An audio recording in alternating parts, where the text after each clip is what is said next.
Well, this is a really exciting matchup for us. We've had great matchups over the years with the Pack, and going back there with the conditions and stuff. It's going to be a really fun football outing, and so we're going to take advantage of the fact that our weather's pretty similar to theirs, and get out when we can here when it makes sense for us, and then we'll get ready for a team that's really hitting it.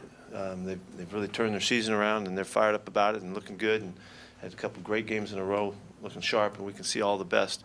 When we see these guys, we only see the best that they've ever had, because we can't see it any other way. And Aaron's doing it, and Jordy's doing it, and it just looks like the Packer teams that we've seen. And so our guys are fired up about it. Looking forward to a good matchup. How big a factor is the potential weather and snow and things like that on Sunday? It'll probably be the same on both sides. So unless it's snowing on that side and not on the other side or something like that, I think it's going to be equal. And we've been in some pretty severe situations, so we're okay about it. Has playing at -9 degrees, has that changed your idea of what a cold weather game is? Well, that's as extreme as you can get. Yeah, I think that was. I love that that's happened. And we've been through that, and our guys know what that's all about. And I don't think it's going to be quite like that, but yeah, it's good to have that in your background. What did you see in John Johnson? What role might he have here starting out? Well, we're hoping that he can give us some play at safety, and we know he can and do some special team work for us, as he's done in the past. So a really smart football player. He's been around the area. He's been kind of staying close to the program, paying attention. So we think we might have a chance to be able to fit him in if we need him. Free and strong, he's done that in the past. Yes. To have an option available that has so much experience in your system readily available. Yeah, it really made sense. We worked a few guys out, but it really just made sense, and he looked good. He's in good shape, and he's maintained a good conditioning level. So it's a real obvious choice for us. And then Marcel Reese, he's a guy that's done a lot in this league. Just what can he bring? Well, he has, and the fact that he was with Cabes really helps us. They've got background in system and kind of concept and all that together, and Tom knows him really well. He's a really good kid. It's great that he's a local, product as well. But he is a versatile football player, and he likewise has worked really hard to stay in good shape, and he had a great workout last week, and so he gets an opportunity this week. When you talk to your team about finishing a season, what are the sort of things you call upon them to do? Well, it is. It's finishing mode for us. There's extremely frequent. You're in a finishing mode. It's all the time. You can finish today. You can finish the play. You can finish the reps. Whatever you're doing, if you recognize that. So it's a mentality that our guys try to acquire and hold on to about focusing on what's right here in front of you right now, and you try to do the most you can with that moment. And so as you come down to finish time, we're trying to do that longer than the other guys, and just stay at it and just keep executing and doing the right things, and it's been kind of the battle cry. Reese has obviously done a lot of receiving. I mean, so could he maybe do some of the third down back kind of stuff for you guys, or? He could. What do you see in his receiving skills? I'm sorry. What do you see from him as a receiver? Well, he has wide receiver background, and that's why he was always kind of a special player when he first broke in, and they got him to play fullback, and they used him kind of in the tight end spots, and he's done a lot of stuff. So he just, like you guys have already nailed, he has a lot of versatility, and he is a good catcher, and he can run all the routes and stuff, so he does give us some chances to do some other things with him. As a head coach, you're obviously involved in every player and position, but given your background both as a player and a coach, does that safety position kind of have a special place for you? And sure. Because of that, with Pete Carroll, would you maybe more hands-on than if it was like offensive lineman coming in? Well, I'm not going to jump down his throat right now. He's well prepared. He's been working in our system for a long time. But I was an old DB coach, for a lot of years, and so it's always been something that I stay close to and like watching and pay attention to and talk to the guys, kind of regularly, on the side and stuff. But our coach he's nailed. He's got it. He's looked really good when he's played. So hopefully he'll just continue to get better and more confident and flow with the guys better as we stay together out there. Is there any more? I mean, with Earl and his future, I mean, in terms of like next year and things like that, is there do you know kind of the recovery period for what he's going to have? And This what- this is an injury that you recover from. You know, it just takes a long time, and so it's. I don't think it's a big question. Like, you know, will he ever make it back? You know, he'll be okay. Just we have to take the time to do it. This is not weeks. This is months on this one, so it does take a long time. But at this point, he has that time, so we'll be very optimistic about him being able to get back. Is it more than just the fracture to the tibia? No. Bobby Wagner's over 100 tackles again for the 5th straight season. Your thoughts on how he's able to sustain that consistent excellence? Yeah, you know, I always go back to what a special athlete he is, because he's just so gifted. He's so quick and fluid and all that. He takes advantage of that. He's really fast. He takes advantage of that. He has learned, you know, the scheme. You know, he's expert at our scheme.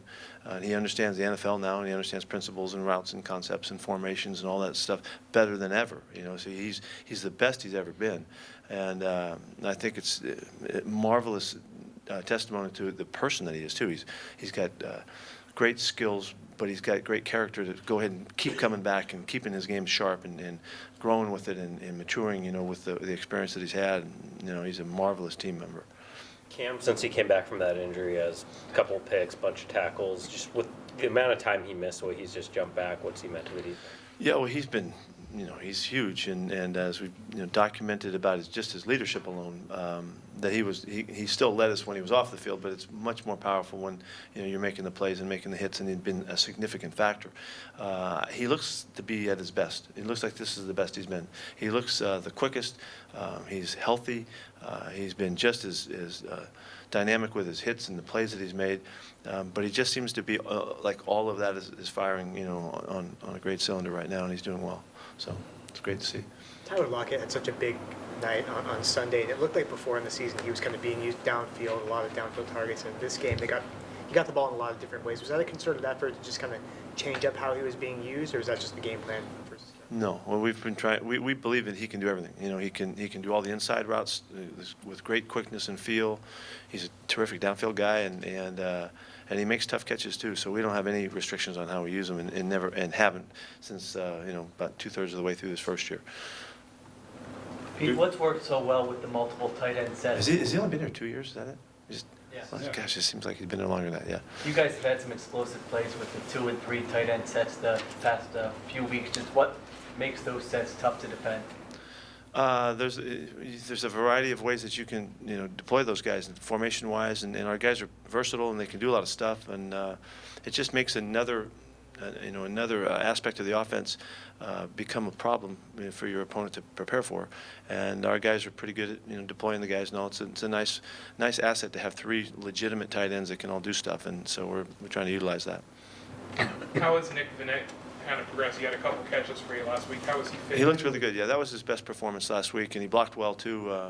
Minimal amount of mistakes. I'm really hoping that Nick will jump here, you know, at this last part of the season where he can really be a factor. He's had kind of typical first-year guy mistakes that have happened, you know, just assignment things, but he's really capable of being a good player. He's a downfield catcher. You guys got to see that last week. We'll hopefully see a lot more. He's the good route runner and all the intermediate and short stuff, and he's doing a nice job blocking. That's what he really jumped out last week, is his blocking, and so he's a terrific prospect for us. What did you see out of Brad Sowell at right tackle last week? He played solid. Played a good, solid game. Did a nice job in the running game, and survived the pass protection stuff. I thought he got through it. He's still learning and feeling. You know, he'll become more comfortable on the right side. He hasn't played a lot there. You know, he has some in his background, but not a lot. But he showed good toughness, and we liked the way he played. The plan is to keep him there for this week. We'll see. Got to take it through the week and see how that goes. Those guys are still battling. What does KJ Wright do well for you? Well, I'm going to tell you everything, but I think what I like the most about him, he's such a natural, instinctive football player. He really diagnoses well. He gets it, you know. He can be in a lot of different situations. He's very comfortable on the edge. He's most comfortable behind the line of scrimmage. So there's nothing that he doesn't do, you know, well. I mean, he's a good run defender. He's a good block protection guy. He has good range. He rushes well. He's got good hands, can make plays on the ball. So he's just a very adept football player, and it's really showing up. He and Bobby are playing great. How is Paul Richardson? He's going to practice today, and we're going to take him through the week and make sure that he's okay. I think he should be fine for the game. How about Luke Wilson? Luke is in the same boat. Luke's going full go today. He's fine. What have you learned about Jermaine Ifedi, the way he's kind of bounced back from the tough games? And I know you said this was probably his best game in the Yeah, that he is still in the process of grasping it all because he hasn't been just steadily consistent. He's been up and down a little bit. He's trying hard. He's a very, very aggressive, tough guy, and sometimes that gets the best of him. He's learning. He's in the process of kind of keeping it all together. Had a very good game last week, and it would be just fantastic if he can just play steady again, just put some back-to-back games going. The potential in the future is as bright as it can be for him. How's Glowinski been progressing at that other spot? Mark's been terrific. He's had a very solid year. He's been a tough guy throughout. He's been a smart player, avoided mistakes and errors and things like that, for his really first year starting. He's been a very solid starter for us. How do you get receivers to understand the value of their blocking? That's a good question. That's really totally through emphasis and then the standards that you set, that you not only expect them, but you make them, hold up their end of it. Our guys are really good and really consistent and have been fantastic for years, but I think it starts with the expectation and the standards that are set right from the beginning, and then the coaches have to maintain that, and demand that happens. The guys have taken to it. Doug is fantastic at, effort-wise and his determination. Jermaine has been great. Tyler is a really good blocker, even though he's a smaller guy, because they've bought in, And, I mean, all of our guys. Paul blocks well too. So it's when Tanner really understands what's going on and he can use the big body, he'll be a big factor too. So it's just part of the system, and that starts right at the top with Bev and Tom, sending the message. You now have more undrafted than drafted players on the 53-man roster. Yeah, I like that. What does that? I mean, you like it obviously. What does that say about how you guys do things here? I don't know. You guys can. I'm not going to tell you that. You guys come up with that thought, observation.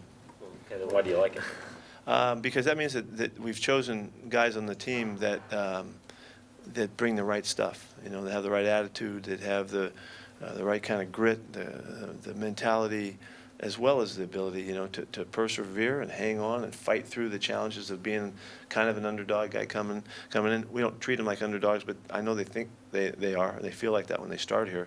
I think it goes back to the central theme about competing here, and we give guys a chance. And I'm thrilled that that's happened. We've let that occur, and it's not by design. We're not trying to have half the team be undrafted. It's just by it's the guys that John has been able to find and challenge the roster. And there's a lot of good football players out there that don't get drafted, obviously. Thomas Rawls seems to be one of the most enthusiastic guys you've ever had. Do you feel a need to curb his enthusiasm? No. Why would I want to do that? So his assignment correct? Who said he isn't? He knows what he's doing. He's fine. You don't need to worry about him. He's just fine. He'll be okay. He'll be okay. I love the way he is. Will Tukuafu, what's his status? He's in the protocol for the concussion that he got in the ball game, and he's. I can't tell you where it's going yet. It's day by day. And on Earl, there was a report he would not have surgery. So is that true? Say it again. On Earl Thomas, there was a report he would. I haven't heard anything about that yet. Any updates on that? Now that Frank Clark's had a chance to start several games in place of Michael, how excited are you to get the whole group back together? Oh yeah, this is exciting. There's a lot of stories inside of what's going on right now that I'm really fired up about, and that's one of them. Michael got back on the field and did a nice job, kind of getting back in. He'll be ready to cut it loose even more this week, and then just fitting these guys together down the stretches. And we've already, been a pretty effective pass rush group, and I think we can get better as we move through the finish of the schedule here. So, and that's Cassius has really contributed to that, and we've already documented Cliff's having a great year. So it's good to have these guys back together. It's not the biggest group of defensive linemen when you get that group together. How does that change how your pass rush takes shape? Well, it is a quick group. We get big when we use Rue and Jaron Reed and Big T-Mac. Those guys get in there and they can fill up a lot of space in there.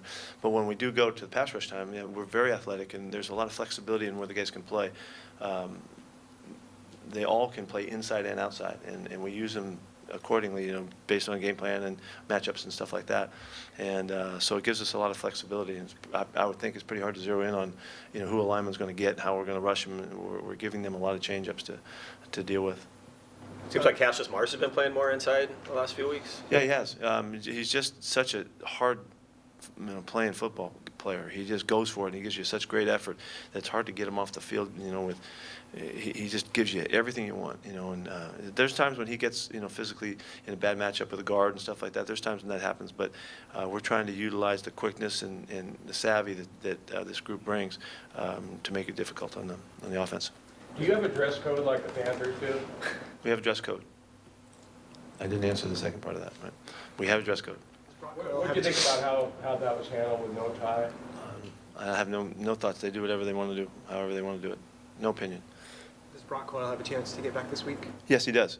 He'll practice today, and then we'll see how he does day to day. But he has a really good chance to get back.